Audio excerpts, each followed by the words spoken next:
Saudações, leitores e seguidores do Instituto Liberal. Eu sou o Lucas Berlanza e este é mais um IL Flash. Aquele momento da semana em que a gente elenca os 7 artigos que mais impactaram, que mais fizeram sucesso no nosso site oficial e nas nossas redes sociais. E hoje, o nosso IL Flash começa com um texto do Roberto Rachevski, um dos nossos colunistas mais recorrentes, Greta Thunberg e o ambientalismo psicótico. O texto é uma crítica à postura dos ambientalistas radicais que acabam em defesa, supostamente, do meio ambiente, defendendo políticas que agridem vigorosamente a atividade econômica e que pioram a qualidade de vida das pessoas, que não é um ganho para ninguém. Você não pode proteger o meio ambiente destroçando a vida humana, que também faz parte desse meio ambiente. E ele usa como personagem do artigo dele a ativista Greta Thunberg, que a gente conheceu como uma menina e que hoje é uma jovem adulta que continua com as mesmas ideias e as mesmas práticas baderneiras em defesa da sua agenda ambientalista radical.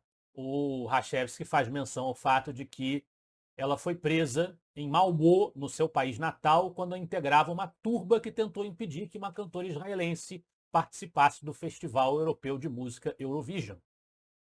Então, é um sinal de que ela está envelhecendo, mas não amadurece, né? E empresta sua imagem para qualquer causa radical, anticapitalista, irracional que lhe der corda.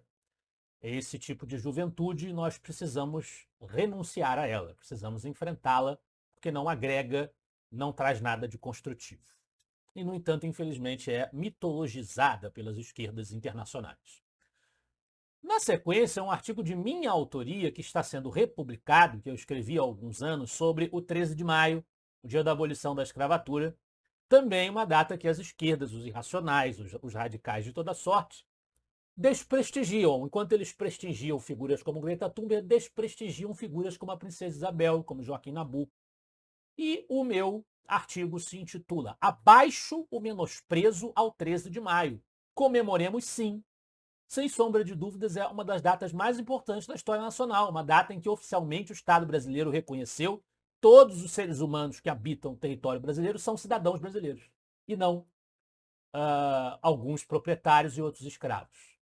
E aí eu defendo que sim, nós devemos celebrar este marco e nos deixar imbuir da disposição para que as nossas leis, a nossa vida pública, os nossos costumes sejam dignos, em algum momento, da sublimidade daquele momento.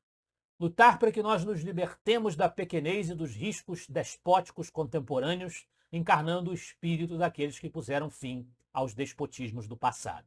Então eu discuto a questão do 13 de maio, discuto defendendo os méritos daquela data para a história da liberdade no Brasil, a participação de liberais brasileiros naquele processo histórico tão importante. Agora, vamos para um momento infeliz, que é o momento que nós vivemos hoje, com as enchentes no Rio Grande do Sul e a postura do governo diante disso. Mais uma abordagem desse assunto na coluna Judiciário em Foco da Kátia Magalhães. Em plena catástrofe gaúcha, as prioridades são a mordaça e o ardil.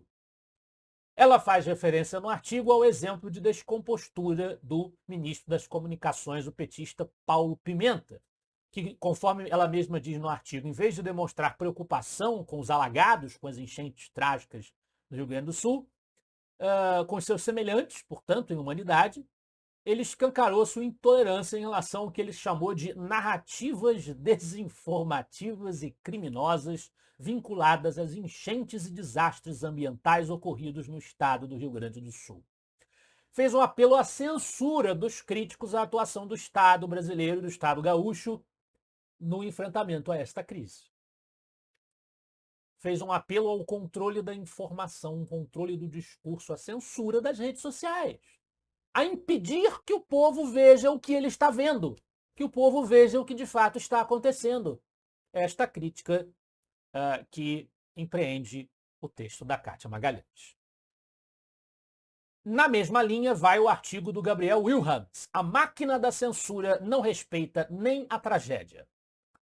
Ele menciona que exatamente o ministro da Secretaria de Comunicação Social, Paulo Pimenta, encomendou uma investigação à Polícia Federal, acatada pelo ministro do STF, pelo ministro da Justiça, Ricardo Lewandowski, sobre uma suposta divulgação de fake news relacionadas aos eventos ocorridos no Rio Grande do Sul. O primeiro ponto é que, mesmo se nós estivermos falando de desinformação de fato, mesmo que alguém esteja mentindo, isso não é crime. Não é crime. Onde está, pergunta o Wilhans, no nosso Código Penal, a fake news como crime? Não vale citar, ele diz muito bem, decisão judicial ou opinião do Alexandre de Moraes, né? Porque ali não tem lei nenhuma, só tem os devaneios desse dono do Brasil atual. Né? Não vale. Tragam a lei que fala que fake news é crime. Esse é o desafio que o Wilhans propõe aos defensores da censura. Um cenário de crise como esse, aí é que a informação, a discussão tem que ser mais livres, para que a gente possa fiscalizar o que está acontecendo. Porque o Estado, como poder central, não tem condições de deter eficientemente todas as informações necessárias para lidar com o problema. E a gente sabe que existe muita gente ruim nesse mundo e muitas dessas pessoas estão numa quantidade até irritantemente grande dentro do Estado. Né? E pode se aproveitar da crise para colher benefícios espúrios. Na mesma linha sobre Rio Grande do Sul, um artigo de minha autoria novamente, Enquanto o Rio Grande do Sul submerge, que é um texto que eu publiquei na Revista Oeste, está aí replicado no Instituto Liberal, e mostra as prioridades do governo Lula durante esta crise. Um governo que o presidente dizendo que não sabe, não sabia que tinha tanto negro no Rio Grande do Sul, descobriu agora com a televisão mostrando a crise.